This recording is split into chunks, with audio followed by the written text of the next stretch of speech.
안녕하세요. 검은 머리는 거두는 게 아니라더니 제 남편이 검은 머리였을 줄은 몰랐네요. 쓰레기 같은 인간들과 결별한 30대 여성입니다. 인간 같지도 않아서 남편이라 부르기도 싫지만 일단은 남편이라 불러야겠네요. 남편과는 지인의 소개로 만났습니다. 당시 저는 회사를 다니는 평범한 직장인이었고 남편은 작은 식당을 운영하고 있었어요. 회사에서 주어지는 일을 처리하는 저와 달리 하나부터 열까지 스스로 꾸려나가고 책임지는 남편의 모습에 매력을 느끼며 연애를 시작했지요. 이후로 정확히 2년을 만났고 제 나이 31, 남편 나이 33의 부부의 연을 맺게 되었습니다. 연애하는 동안 저는 시댁에 종종 얼굴을 비추곤 했는데 그건 바로 어머님 때문이었어요. 결혼 전부터 어머님이 저를 시집살이 시키시고 그런 게 아니라 어머님이 워낙에 저를 예뻐해 주셨거든요. 남편을 통해서 반찬을 챙겨주시기도 했고 제가 아픈 날에는 죽을 보내주신 적도 있어요. 심지어 생일 때는 불러서 밥도 차려주셨지요. 미역국도 그렇고 제가 좋아하는 황태구이까지 어머님이 저를 많이 신경 써주신다는 게 느껴지대요. 사실 저는 어려서 아버지를 잃었고 대학교를 졸업하던 시기에 어머니마저 지병으로 세상을 떠나시면서 부모님 두 분을 다 잃었어요. 하지만 어머님이 보여주시는 온화한 미소와 따뜻한 말투에서 돌아가신 부모님을 자주 떠올릴 수 있었답니다. 그래서 남편이 프로포즈를 해왔을 때도 남편도 물론 좋았지만 어머님과 한 가족이 된다는 사실에 정말로 기뻐했네요. 하지만 결혼식을 코앞에 두고 남편은 상상치도 못한 이야기를 털어놓았습니다. 그건 바로 어머님이 남편을 낳아주신 친어머니가 아니라는 얘기였지요. 남편이 초등학생 그리고 위로 있는 신우들이 각각 중학생, 고등학생이던 시기에 남편을 낳아주신 어머님, 그러니까 생모 아버님 두 분이 이혼을 하셨답니다. 이혼 사유는 남편이 제대로 말해주지 않아 확실하진 않지만 아버님이 위자료도 주지 않으셨고 세 자녀의 양육권을 다 가지셨다니 짐작컨대 생모한테 이혼의 책임이 있었던 게 아닌가 싶어요. 이후로 얼마 지나지 않아 아버님은 지금의 어머님과 재혼을 하셨다고요. 다만 남편은 비교적 어린 나이였기에 지금의 어머님과 빠르게 가까워진 반면 신우들은 그러지 못했지요. 게다가 신우들은 지금의 어머님과 아버님의 눈을 피해 생모와 연락을 주고받으며 지냈다니 모르긴 해도 새어머니인 지금의 어머님께 마음의 문을 열기가 쉽지 않았을 테지요. 아무튼 그런 와중에 생모라는 사람이 남편의 결혼 소식을 신우들을 통해서 알게 되었던 모양입니다.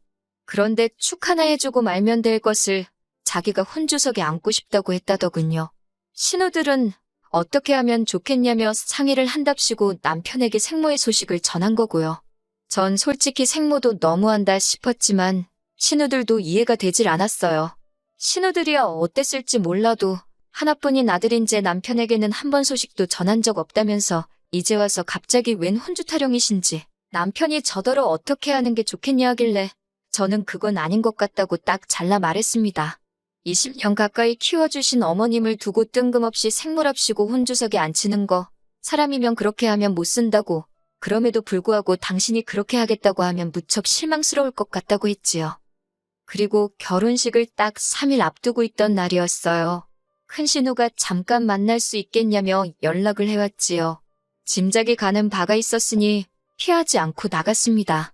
말이 나와서 말인데 생모 이야기를 듣고 나니까 왜 신우들이 제가 어머님과 가깝게 지내는 걸 탐탁지 않아 했는지도 좀 이해가 갔고 신우들이 있음에도 불구하고 어머님이 왜 저를 곁에 두고 싶어 하셨는지도 이해가 가대요. 아무튼 그렇게 큰 신우를 만났는데 어쩐 일로 작은 신우도 나와 있더군요. 원래도 대면대면한 사이다 보니 어색하게 인사를 주고받곤 카페에 들어갔습니다.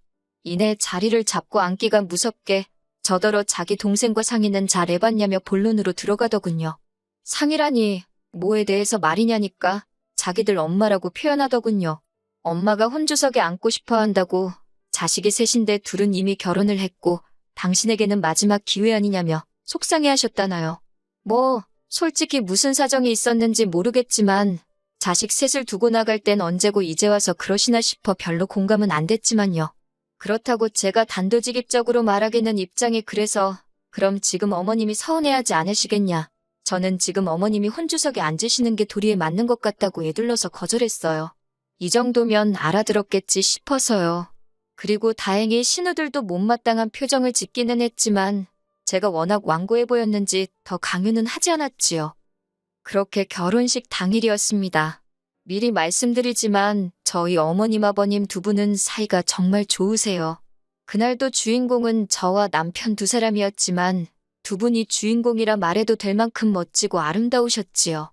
그런데 세상에 어디서부터 설명을 해야 할지 지금도 생각할수록 어이가 없어요. 그때만 해도 누군지는 몰랐는데 누군가가 색깔도 보라색의 무슨 기생한복 같은 걸 입고 왔더라고요. 그분이 남편의 생모임을 알게 되는 데는 오래 걸리지 않았습니다. 둘째 신우가 엄마라고 소리치며 그 여사님께 달려갔으니까요. 사실 이 상황을 제가 다 본 건 아니고 하객으로 왔던 제 친구들이 결혼식 이후에 만났을 때 이야기해줬어요. 친구들 말이 하객들이 수군거리고 말도 아니었다면서. 피로연 내내 아버님도 어머님도 표정이 밝지만은 않으셨는데 그 이야기를 듣고 나서야 어느 정도 이해가 되었고 어머님이 얼마나 속상하셨을지 제 마음이 다 아프대요. 그리고 그때부터였습니다. 생모라는 사람이 저희 생활에 조금씩 간섭을 하기 시작한 건요. 생모는 신우들을 통해서 남편에게 계속해서 당신의 소식을 전해왔고 결국 어머님 귀에도 그 이야기가 들어갔던 모양이에요. 어머님께서 저랑 남편을 앉혀두고 말씀하시길 생모와 연락을 주고받고 싶으면 그렇게 해도 좋답니다. 부모 자식이 원래 천륜인데 그걸 어떻게 끊어내겠냐면서 섭섭지 않게 잘해드리라 하는데 그 말이 왜 그렇게 속상하던지요. 저는 남편에게 당신이 생모하고 잘 지내고 싶다면 그렇게 하라고 하지만 나에게는 시어머니는 지금의 어머님 한 사람뿐이니 생모한테 내가 잘하기를 기대하지는 말라고 딱 잘라 말했습니다. 그리고 그때만 해도 남편은 무슨 말인지 잘 알겠다면서 저에게 미안하다 했어요. 그리고 이후로 남편만 혼자 그 생모를 두세 차례 만났던 것 같아요. 처음 만나고 온 날은 남편이 술에 꽤나 취해서 들어왔는데 횡설수설 말이 많더라고요. 그래도 나아져서 그런 건지 생모를 보고 있으면 안타깝다며 급기야 제 앞에서 찔끔 울기도 했고요. 그런 모습을 보고 있으니 제 마음도 편치는 않았지요. 그러다 한 달쯤 지났을 땐가 설마 했는데 남편이 생모에게 저를 정식으로 소개하고 싶답니다. 생모가 하는 말이 그래도 당신 아들하고 결혼했으면 자기한테 며느리 아니냐며 어떤 애인지 궁금하다 했다나요. 솔직히 처음엔 그런 이야기를 전하는 남편도 어이가 없었고 그 생모한테 인사를 하러 가는 것만으로도 지금의 어머님을 배신이라고 해야 하나 찝찝한 기분을 지울 수 없었지만 어쩌겠어요. 결국 인사만 하고 오잔 마음으로 나갔습니다. 그렇게 만나게 된 생모는 어른에게 이렇게 말해도 될지 모르겠지만 사람이 경박스럽더군요. 차분하고 우아한 어머님과 달리 온몸이 진짜인지 가짜인지도 모를 귀금속을 화려하게 치장하고 자기 얘길 늘어놓기 바빴지요. 하는 말이 아버님과 이혼 후 미국으로 건너가 당신 좋다는 남자를 만나 영주권을 땄답니다. 지금은 벌어놓은 돈 쓰기 바쁘다며 저한테 대놓고 돈 자랑을 하시는데 어찌나 불편하던지 그래도 별말 없이 듣고만 있었더니 생모가 저더러 앞으로 자주 연락하고 지내자대요. 솔직히 연락을 주고받아도 아들인 제 남편이랑 하면 되지. 나한테 왜 그러나 싶었지만 그 자리에서 따지고 들기도 일단 알겠다고 했어요. 그런데 그날 이후로 제 번호는 어떻게 안 건지 생모가 저에게 문자를 보내왔습니다. 며느라가라고 시작하는 문자에는 자기는 이제 죽어도 여한이 없다며 바라는 건 없고 그저 자주 만나서 재밌게 살자는 겁니다. 뭐라고 답장을 해야 하나 고민도 되었고 동시에 회사에서 일을 하던 중이라 이따 하자고 미룬 게 그만 하루를 넘겨서 답장을 하게 되었어요. 그랬더니 생모가 한다는 말이 답장이 없어서 손가락이 부러진 줄 알았다네요. 어이는 없었지만 어쨌든 의도치 않게 문자를 무시한 꼴이 되었으니 죄송하다 했습니다. 그런데 두 번, 세 번 죄송하다 했는데도 그냥 넘어갈 생각을 안 하시길래 마음 풀리면 그때 다시 이야기하자 하고 저도 더는 안 달래드렸어요. 솔직히 회사 일도 바쁜데 생모 기분 맞춰주고 있을 상황도 아니었고요. 그랬더니 퇴근한 남편이 저를 보고는 대번에 왜 그랬냐입니다. 자다가 봉창 두들기냐고 무슨 소리냐 하니 왜 자기 엄마를 이 남자도 이때부턴 엄마라고 하더라고요. 어머님한테는 곧 죽어도 어머니 하는 사람이 아무튼 자기 엄마를 왜 서운하게 하냐입니다. 벌써부터 편드는 꼴을 보아하니 제가 처신을 잘못하면 졸지에 어머님의 생모의 시어머니 두 분 모시는 건 시간 문제겠다 싶대요. 그래서 전에도 말하지 않았냐. 나한테는 어머님이 내 시어머니니까 생모는 당신이 잘 챙겨드리라고요. 그랬더니 남편이 두 분 다 자기에게는 소중한 분들이라면서 제가 자기를 사랑한다면 그 점을 염두에 뒀으면 좋겠다나요. 말이나 못하면. 그리고 생모가 점점 저희 생활에 발을 들이밀수록 신우들의 간섭도 심해져 갔습니다. 이혼하기 몇 달 전이었어요. 제가 이직에 성공하면서 월급이 크게 올랐거든요. 마침 처녀적부터 타던 차도 슬슬 상태가 안 좋아지는 게 눈에 보이기도 했고, 그래서 차를 새로 뽑기로 마음먹었지요. 남편에게도 비밀로 할 일도 아니라서 차 살 거라고 이야기를 했고요. 참고로 저희는 줄곧 재산 관리를 따로 하고 있었습니다. 제가 차를 산다는 이야기는 신우들 귀에도 들어갔고, 그러자 큰 신우가 저더러 승합차를 사랍니다. 자기 엄만지 생몬지 미국에서 사느라 못 가본 데가 너무 많다며 앞으로 생모랑 다 같이 국내 여행을 다니자고요. 어이가 없어서 100번 양보해서 아버님 어머님을 모시고 다니면 모를까요? 하지만 그런 소리도 할 것 없이 싫다고 했어요. 사고 싶은 차는 이미 정해뒀고 말은 안 했지만 제가 미쳤다고 자기들 데리고 산으로들로 나들이를 왜 다니나요? 그런데 정말이지 이번에도 남편이 나서서는 신우들이 틀린 말 한 것도 아닌데 저더러 너무 나를 세운답니다. 그러면서 하는 말이 다가오는 생모 생일에는 그동안 못해준 자식돌이도 있고 하니 순금 10돈짜리 목걸이를 하나 해주기로 했대요. 황당해서 해줄 테면 당신이 알아서 해주라고 그걸 왜 나한테 말하냐 하니까 어머님 아버님 생신 선물은 우리 공동생활비에서 부담하지 않았냐면서 왜 생모 거는 자기가 혼자 사야 되냐고 오히려 저한테 따집니다. 게다가 그 목걸이는 누구 생각이냐 하니까 생모가 직접 해달라고 했다대요. 그러다 자기 죽을 때 되면 다시 3등분해서 자식들한테 나눠준다고 했다고. 그러니 저도 주는 게 아니라면서 저더러 무조건 우리가 한 200만 원은 부담해야 한다나요. 얼마 후 결국 이런저런 일들을 상의하기 위해서 저희 부부와 신우들까지 전부 한자리에 모였습니다.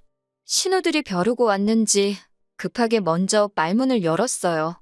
저더러 하는 말이 저희 부모님은 이 세상에 아예 없는 거니까 못 보고 살아도 슬프기만 하겠지만 자기들은 살아있는데도 못 보고 살았다며 그 슬픔이 훨씬 크고 아프답니다. 그러나 다행히 엄마가 이렇게 곁으로 돌아와 주지 않았냐며 이젠 자식된 도리를 할 차례라나요. 어이가 없어서 제가 신우들과 남편에게 물었습니다. 형님들이나 당신은 키워주신 어머님 보는 건 미안하지도 않냐고. 중간에서 난처하실 아버님 입장은 생각도 안 해봤냐니까 둘째 신우가 한다는 말이 그걸 왜 제가 걱정하냐고 그래요. 어차피 엄밀히 말해서 저는 피 한 방울 안 섞였는데 왜 어머님 기분을 제가 걱정하느냐고요. 그러면서 저더러 그런 거 따지지 말고 그냥 생모한테나 잘하랍니다. 그리고 큰 신우 하는 말이 가관이 돼요. 저더러 너는 네 부모가 남기고 간 재산도 있고 너도 잘 벌어서 별 생각이 없는지 모르겠지만 네가 그렇게 챙기는 어머님 아버님 거긴 당신들 주고 갈 돈 한 푼 없답니다. 하지만 생모는 미국에 재산도 많고 자기 애들부터 시작해서 저희도 애 낳으면 그리 유학도 보낼 수 있을 거라며 계산 잘하라고요. 신우들이 원래 속물적이고 계산하기 좋아하는 사람들인 건 알고 있었지만 그 모든 대화가 오가는 와중에도 한마디 반박조차 하지 않는 남편을 보고 있으니 실망스럽기 짝이 없더군요. 결국 집에 돌아와 남편에게 당신도 신우들의 의견에 동의하는 거냐고 단도직입적으로 물었습니다. 그랬더니 남편이 한다는 소리가 솔직히 틀린 말은 없지 않냐면서 어머님이 키워주시는 동안 자기 응석 한 번 안 부리고 착한 아들로 살았답니다. 그러니 아들 노릇은 충분히 한 거 아니냐며 어차피 어머님께는 아버님도 있으시니 자긴 이제는 생모한테 잘해주고 싶은 생각이 든대요. 그러면서 저한테도 자기를 위해서 생모한테 잘해달랍니다. 그런데 전 그 말이 어찌나 서운하고 잔인하게 들리던지 남편에게 정이 뚝 떨어져서 뭐라 대꾸하기도 싫더라고요. 그리고 그날 밤 결혼하고 처음으로 따로 떨어져 잤습니다. 잤다기보다는 거실에서 밤새 혼자 이 생각 저 생각하며 뜬 눈으로 나를 세웠지요. 이튿날 아침 마침 주말이기도 해서 남편을 붙잡아 앉혀놓고 허심탄회하게 제 속을 털어놓았습니다. 나는 당신을 이만큼 키워주신 어머님 아버님께 감사하고 그분들께 며느리로서 도리를 잘하고 싶다고요. 당신 생모가 당신에게 어떤 의미인지는 모르겠지만 솔직히 뭐 받아먹을 것 좀 있나 싶어서 들러붙는 신우들도 이상하고 거기에 동조하는 당신에게도 크게 실망했다고도 덧붙였네요. 그런데 순간 현관 쪽에서 부스럭거리는 소리가 들렸고 나가보니 남편 생모가 서 있었습니다. 어떻게 들어오셨냐 하니까 남편이 자기가 비밀번호를 알려줬다면서 어이가 없어서 한숨이 절로 나오는데 생모가 대뜸 저한테 네가 내 아들을 감히 조종하려 드냐며 제 머리채를 잡으려고 하는 게 아니겠어요? 놀라서 일단 피하긴 했는데 생모는 분을 삭히지 못하는 듯 남편더러 저런 X를 무슨 마누라라고 데리고 사냐고 당장 내쫓아버리라며 악을 썼습니다. 이제 보니 저 X 때문에 자기가 혼주석에도 못 앉은 거냐고 억울하다고 고래고래 소리도 질렀고요. 그러자 남편이 한다는 말이 저더러 잠깐 자리 좀 비켜달래요. 저 때문에 생모 쓰러진다나 자기 와이프인 제가 그 수모를 겪는데 생모 막아줄 생각은 안 하고 저더러 나가달라니 황당하기 짝이 없더군요. 그리고 지금 제가 물러터지게 행동하면 앞으로 이보다 험한 꼴을 더 당하면 더 당했지 덜할 리는 없겠다 생각에 정신이 번쩍 들대요. 제가 둘만의 자리가 필요하면 생모 데리고 네가 나가라 했습니다. 이 집 내 집인 거 잊었냐고 네가 뭔데 남한테 비밀번호를 알려주고 말고 하냐고 저도 빽 소리를 질렀지요. 그랬더니 생모 눈이 커지면서 남편더러 이건 네 집 아니냐고 묻더라고요. 그리고 결론부터 말씀드리자면 남편과 저는 이혼을 했어요. 1년 가까이 지저분한 싸움이었지만 결국엔 오가는 위자료 없이 깔끔하게 남남이 되었지요. 어머님 아버님이 참 많이 우셨습니다. 어머님이 앞으로도 종종 볼 수 있겠냐 물으셨지만 솔직히 어떻게 다시 만날 수 있겠어요. 저도 많이 슬펐지만 그저 어머님, 아버님하고 건강히 오래오래 사시라고 했네요. 그리고 어처구니없게도 이혼 소송 끝나고 얼마 지나지 않아서 어머님이 그동안 말씀하시던 미국에 있는 재산도 영주권도 다 거짓말이라는 게 들통났습니다. 한국에 오신 건 미국에서 불법 체류로 쫓겨나신 거고 이후로 어떻게든 아들한테 눌러붙으려고 했던 모양이 돼요. 신우들은 어느 정도는 알고 있었던 것 같은데 자기들이 모시기는 싫으니까 저희한테 덮어씌우려 했던 것 같고 정말 끝까지 실망을 안 시키더라니까요. 지금 저는 이직한 새로운 직장에서 능력을 인정받으며 하루하루 새롭게 살아가고 있습니다. 종종 남편에게 다시 한번 기회를 달라는 저와 함께 어머님 아버님께 효도하며 살고 싶다는 개소리도 문자로 받으면서 말이에요. 아이러니하게도 그런 문자가 올 때마다 이혼하기를 정말 잘했다는 생각이 든답니다. 그리고 가끔 친어머니처럼 저를 품어주셨던 어머님 생각이 나곤 하지만 어쩔 수 없는 일이니 미련 갖지 않으려고요. 그저 어디선가 저도 어머님 아버님도 잘 살기를 바랄 뿐이에요.